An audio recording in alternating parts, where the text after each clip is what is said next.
Well, welcome back, boys and girls. I went on a little bit of a shopping spree last weekend and ordered up everything that I think I'm going to need to finish the F-Chassis Summit project. Stuff started showing up at the shop here this week. We're going to go ahead and take a look at what's showed up so far, and then I guess if it's showing up in the right order, we can start working on it and see how far we get. Well, if you've watched any of the previous videos in this series, you know I've been kind of obsessing over the front suspension and what to do with it. Now that we got the rear skid all swapped out, and I had the intentions of putting these rebuildable HPGs in the front, and these are 15-inch shocks. The originals are 13.5s, and there's nothing wrong with the originals. They're just kind of they're a little bit short. I'd like to get the front end up a little bit more, but these aren't going to be a direct replacement without having to like reconfigure the geometry of the front end and messing with the length of the radius rods and everything else. I'm not going to be able to get these in there. I'm still planning on doing that at some point, but for now all I did was just order up some new bushings for these. The old ones are pretty well toast, so we're going to go ahead and replace the bushings in those, and for now just stuff them back in the front end and call it good, just because I'm kind of hoping to have something to ride this winter, and I think the Everest project is going to take a little bit longer than I'm hoping for. With any luck, it won't, and we'll still be able to get it out on the trails or out in the powder this year, but I'm not going to bet on that, and I'd rather just have something here that I can fire up and go play around with. Who knows, if everything goes to plan this year and I don't have any surprises, I might end up buying something even a little bit newer. And by newer, I'm talking like probably 2010 or newer, which is still, you know, by a lot of people's standards, pretty old, but for me, that's like brand new. So for now, like I said, we're just going to go ahead and replace the bushings in these once those arrive, and then stuff those back in the front end and call it good. But I know for a fact those bushings haven't showed up yet, so we will get back to that as soon as those arrive here at the shop. But what did show up here today is this, and I know you're all wondering what it is, so let's find out. It's a pipe. So why would I buy a pipe that's seemingly not at all different than the pipe that's actually on the machine that we have right now? Well, there was one design change between the pipe from the 94 to the 95, and that design change is right here.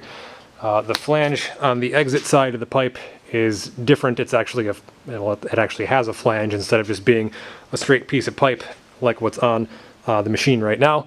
I'm going to go take a look at that in a second, but the reason why that is so important is that's going to provide the proper mating surface for the MBRP race can that we ordered for it.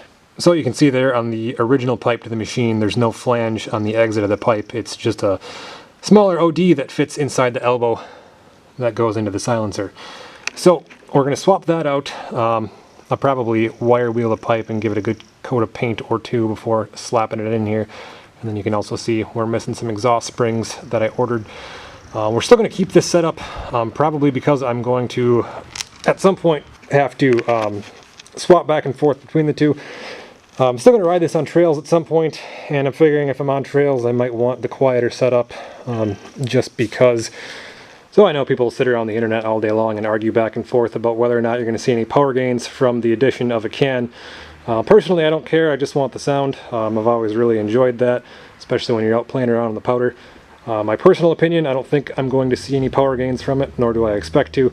And I'm not planning on rejetting the carbs because I'm planning on using the stock airbox for the setup yet as well. We're just going to delete the hack and then leave the rest of it the same. And I mean, you can let me know if you have a difference of opinion here or not, but as far as I know and everything that I've ever learned, been taught, what have you, all the back pressure comes from the tuned section of the pipe here. Everything that's important to the function of the engine is done here in the tuned section of the pipe, and the silencer is just that. It's either a silencer or a noisemaker. So as long as I don't change the intake up, I don't believe I will actually have to change the jets or the jetting in the carbs or anything like that. But once we run it for a little bit, we'll check and see, though like I said, I'm not anticipating having to do that. So we're going to go ahead and try and get this thing cleaned up. We'll wire wheel it and then throw a good coat of paint on it, and that's probably going to be all for tonight.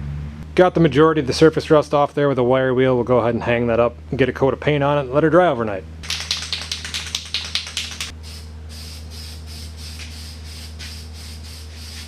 Well, that's good enough for now. We're going to let that hang overnight, and then hopefully tomorrow we will have a can to throw on the end of that, and we can get that all fit up in the sled. I am still waiting on the CDI box, but as soon as that gets here, hopefully we'll be able to fire this thing up and see how it sounds with the new exhaust. So we had a few more parts show up today. I was lucky enough to find a set of 4 carbides for those Simmons skis. I think I was just making that harder than it had to be. I was getting confused because there's 3 mounting holes in the skis, but every set of carbides that I found that said they were for those skis only had 2 studs in them, so I was kind of thrown off by that, but it looks like these should fit. So I'm going to go ahead and get those bolted on. You guys probably don't need to see that. If you've never replaced carbides before, it's not that difficult. But the other thing that showed up is the new CDI box. That I'll bring you guys in on. Pretty sure the old one's dead. We'll take a look at that. As it sits right now, the machine doesn't have spark. We'll swap this out and see what that does for us. I'm like 99% sure this is the issue. Hopefully this is the right one, and then if it is, we're also going to have to make a heat shield for it.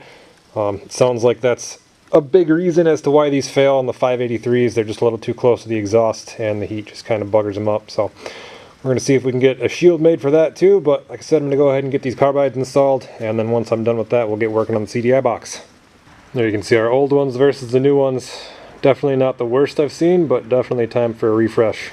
Alright, let's get that CDI box swapped out. Just going to verify that we don't have spark, same as it was last spring when we got done messing around with it. And again, what turned me on to the CDI box is the cause of the issue.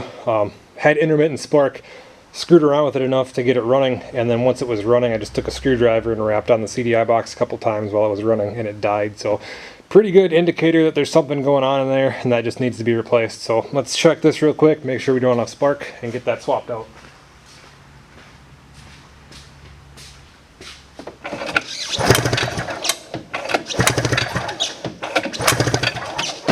Well, I didn't see anything, so we're going to go ahead and swap that out and then see if that fixes the issue.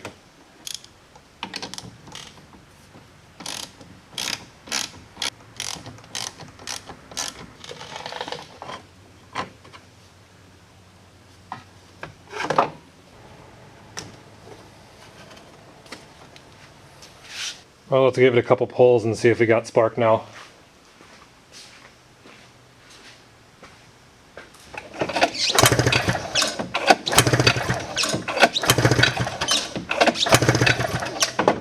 Pretty good to me.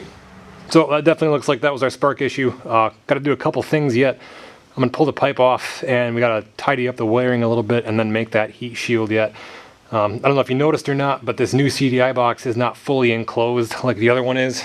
Well, it's fully enclosed, but the other one was like encapsulated in hard plastic, and this one just has the, I don't know what you want to call it, the epoxy, I guess, that seals everything in there. And that side, for whatever reason, is actually closer to the exhaust pipe now, so we definitely got to come up with something to pop in there. I think I'm just going to find some aluminum sheet metal. I think I got something here somewhere that I can use, but we'll try and throw together a heat shield for that and pop that on there. But for now, I think I'm going to just get this pipe out of the way. We'll tidy up that wiring.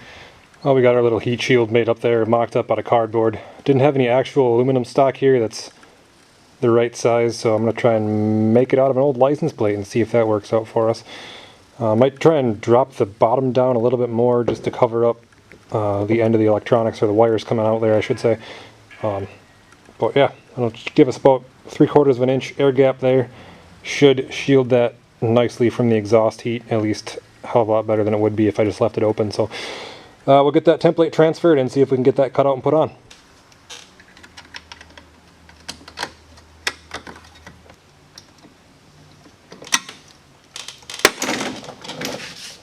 Well, that should be better than nothing. Just have to be careful that I don't slip my wrists when I'm reaching in there working on anything else. But good enough for now. Might revamp that again in the future, but definitely better than nothing right next to that hot exhaust pipe. So I'll see how that works for now.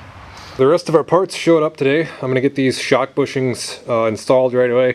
I'll get the shocks put back in so we can get the front end off the jack and back on the floor. And then the can is sitting behind me on the bench, and then we'll try and get that installed once the shocks are taken care of. So I'm going to get these unpackaged, we'll get them lubed up, pressed in, and get those shocks installed. Well, the shock bushings ended up being the wrong size, which I'm not too surprised about. Kind of expected that. Couldn't really find the exact size that I needed on the internet, and just took a gamble on those. Even though they said they were for this model, the sizes just didn't match up. So gonna have to figure that out some other way. So we're gonna move on to the exhaust now and get that all buttoned up.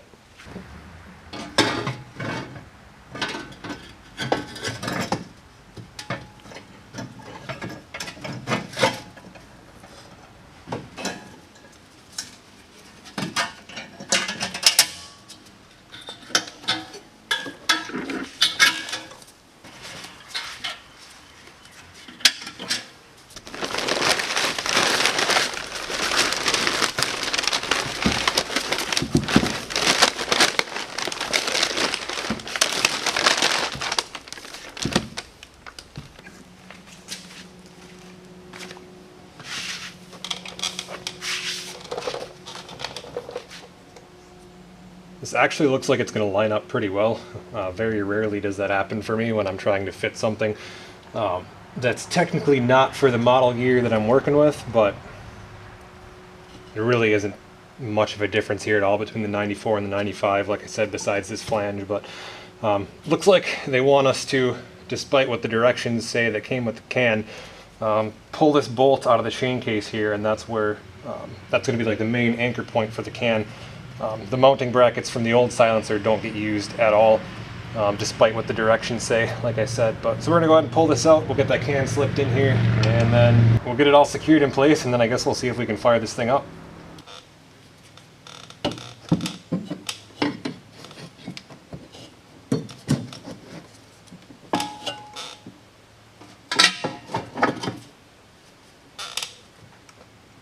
Well, 100%, there's definitely some weight savings there. Not sure how much. I wish I had a scale to weigh all that, but I can't describe how much lighter that can feels than the stock silencer. And then the pipe itself is actually a little bit lighter too without that steel shield that's on there. Although, again, it kind of makes me nervous having it that close to the CDI box. Even with that heat shield, I don't know, I might throw some heat wrap around it in there, at least in that area, but I hate doing that too, just because that heat wrap stuff tends to hold moisture and then it rots your pipe out. But I don't know. We'll see how it does, I guess. I was thinking last night it'd be kind of cool if I could mount up like a PC fan to somehow cool that, but again, with the heat in there, I just don't think that that fan would even last if I was able to get one in there. But that's definitely something I'm going to be thinking about in the future, just different ways to keep that cool or cooler. So if you have any suggestions, please let me know. Let's try and fire this thing up. I know the carbs need to be cleaned, so we'll see what she does, but hopefully it'll at least pop off for us and we can do a little bit of a sound check with that new can on there.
Well, she runs, but not all that well. Kind of hard to get a clear idea of what it's going to sound like when it's not running right, so we're going to go ahead and try and tackle that next, I think, in the next video. The carbs definitely need to be cleaned, and then the Summit, or at least this year's Summit, I think up through like the 90s, had the hack on it, the high altitude compensation. And it's basically just a little vacuum canister that sits in the airbox and runs off of a vacuum line from the crankcase. And that was Ski-Doo's way of eliminating the need for constant rejetting when you change elevations. For me, I'm riding at one elevation, and that's not going to change, so I really have no need for that. And I'm like 99% positive that this one has failed, and when they fail, they tend to fail on the rich side, and I think that's why we're just getting fuel like crazy, and this thing's filling the shop with smoke and everything else. So we're going to go ahead and delete the hack in the next video and get the carbs cleaned, get all that put back together, and hopefully have this thing running better. I do believe I am going to have to rejet the carbs after the hack delete. I think I'll have to look into that. I'm not 100% positive. And I think I'm going to have to order up another set of bushings for the shocks. Thought I had the right size, but I didn't. Smashed up my thumb pretty good trying to get them to fit. So it does look like the bushings from the shocks off the ZX chassis would fit in a pinch if I press those out and get them pressed back in, but I might find that I have a few more options if I look on the internet for bushings from a ZX chassis or a Rev chassis or something like that, because they look like they're going to be the same size. So fingers crossed that'll work out. Otherwise, I'm going to end up having to do the work to fit the longer shocks in here, which wouldn't be the end of the world. I'm just trying to get this project wrapped up so we can get back to working on the Everest. I just think that's going to be a cool project, but I do want to have something to ride this winter without going out and picking up something else. So just want to try and get this wrapped up as quick as I can so we do have something to ride this winter, and then just get working on the Everest. So anyway, I think that's going to do it. Thanks for watching, and I'll see you in the next one.